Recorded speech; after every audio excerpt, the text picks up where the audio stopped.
അതുകൊണ്ട് പ്രിയപ്പെട്ടവരെ, കർത്താവിൻ്റെ രണ്ടാം വരവിന് മുമ്പ് നമ്മളെല്ലാം ഒരുങ്ങിയിരിക്കണം എന്നുള്ളത് തീർച്ചയാണ്. സഹനങ്ങളും വേദനകളും ഈറ്റുനോവുകളും എല്ലാം നമ്മളോട് ഓർമ്മപ്പെടുത്തുന്ന ഒരു കാര്യമുണ്ട്. ഈ കർത്താവിൻ്റെ വരവിൽ ആരെല്ലാം ഈ യുഗത്തിൽ ഒരുങ്ങിയിരിക്കുന്നു. കർത്താവ് പറഞ്ഞൊരു വചനമുണ്ട്, ഞാൻ രണ്ടാമത് വരുമ്പോൾ ഈ ഭൂമിയിൽ എത്ര പേരിൽ വിശ്വാസം കണ്ടെത്തും? പ്രിയപ്പെട്ടവരെ, അതിനുള്ള ഉത്തരമായിരിക്കണം ഓരോ വിശുദ്ധ കുർബാനയും കഴിഞ്ഞ് ദിവ്യകാരുണ്യം സ്വീകരിച്ച് തിരിച്ചുള്ള യാത്രകളിൽ ദൈവം നിന്നോടും എന്നോടും ചോദിക്കുന്നൊരു ചോദ്യമുണ്ട്. ഞാൻ രണ്ടാമത് വരുമ്പോൾ ഈ ഭൂമിയിൽ നിന്നിലെങ്കിലും വിശ്വാസം കണ്ടെത്താൻ കഴിയുമോ?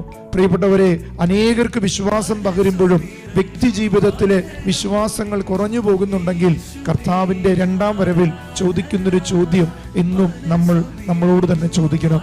അതിനായി ഈ വിശുദ്ധ കുർബാനയിൽ നമുക്ക് പ്രാർത്ഥിക്കാം. ഓരോ ദിവ്യകാരുണ്യ സ്വീകരണവും എന്നെയും നിങ്ങളെ ഓർമ്മപ്പെടുത്തുന്നത് സ്വർഗത്തിലേക്കുള്ള യാത്ര.